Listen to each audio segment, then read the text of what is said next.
donation. Well, for the past month, we have been focused on a particular branch of charitable fundraising, the massive effort to get money quickly to organizations providing relief in Haiti. Every human need had to be addressed.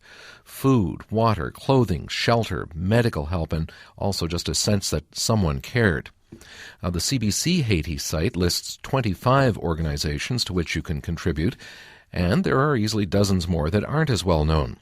But beyond emergency relief, there are ongoing year-round charitable efforts. They can be international or local. They can touch on everything from the environment to medical research into a specific disease, from local food banks to protecting wildlife. For the person trying to decide where to make a donation, the decision-making process can get complicated. Within any branch of charity, you can't help but notice that some organizations seem to overlap. Or, if you want to look at it another way, they compete. But do the administration and fundraising costs of charities operating in the same sphere lead to inefficiencies in getting the greatest bang for the donor's buck? Our question for you, would it be easier to give if there were fewer charities? The toll-free number, and it's available for you right now, 1-800-565-1940, 1-800-565-1940, in the Halifax area, 420-9336. Our guest between now and 1 o'clock is Cathy Barr, Vice President of Operations at Imagine Canada, which conducts research into trends and issues for charities and non-profits. But that question again, would it be easier to give if there were fewer charities? The toll-free number in New Brunswick, Nova Scotia, and Prince Edward Island, 1-800-565-1940. In the Halifax area, 420-9336. The lines are open for you now. Cathy Barr, welcome to Maritime Noon. I'm happy to be here, Costas. Now, does the possibility of mergers ever come up in the charitable and nonprofit sector? Surprisingly enough, for folks that don't work or volunteer in the charitable sector, it actually comes up quite a lot. It's discussed regularly, not only mergers, but the sheer number of charities that are new charities that are created this year, in any given year, the idea of partnering with other charities, even if it isn't a full merger. It's discussed quite regularly. So what are the main motivators for charities thinking about merging?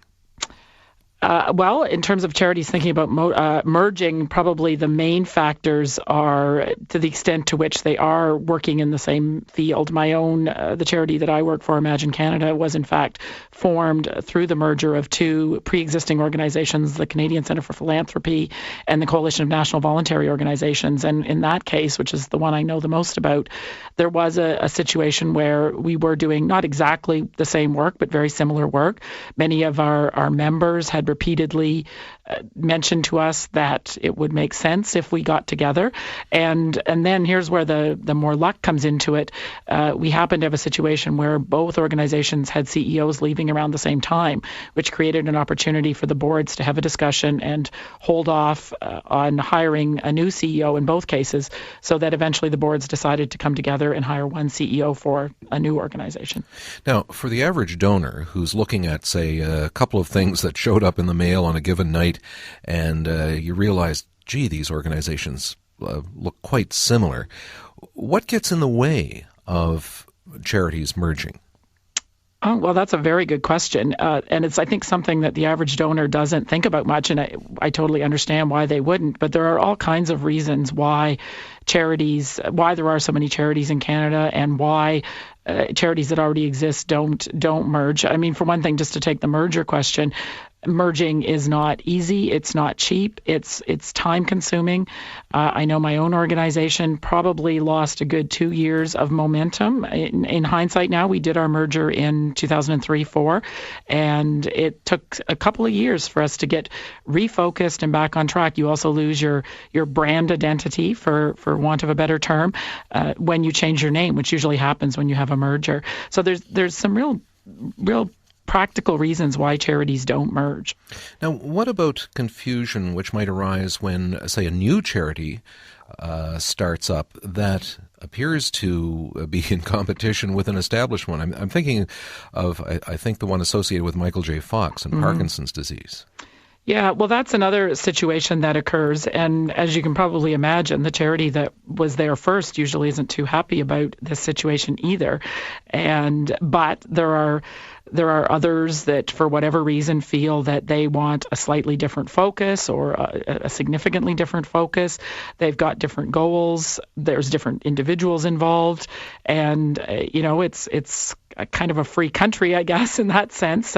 You have to get charitable status, you have to apply for it to the federal government. It's the Canada Revenue Agency that regulates charities through the Income Tax Act, and so there are criteria for becoming a charity. But if you meet the criteria, I don't think we're in a situation where we want someone in Ottawa saying, no, you group of people, you can't do this because there's another charity already doing it. It's maybe the public that aren't involved might want that, but I think if you were the individuals involved in that charity, you would feel that was an appropriate role for the regulator.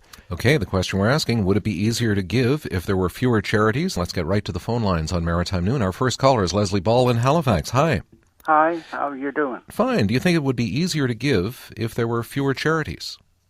No, I do not, because I support charities very heavily, say $14 a month, and it comes out of my bank account. But I'm finding out now that when you want a financial report, you cannot get it. Most of the times it takes them months and months to send it. And the other thing is that some charity, the CEOs of charity are making $350,000 and more, I understand.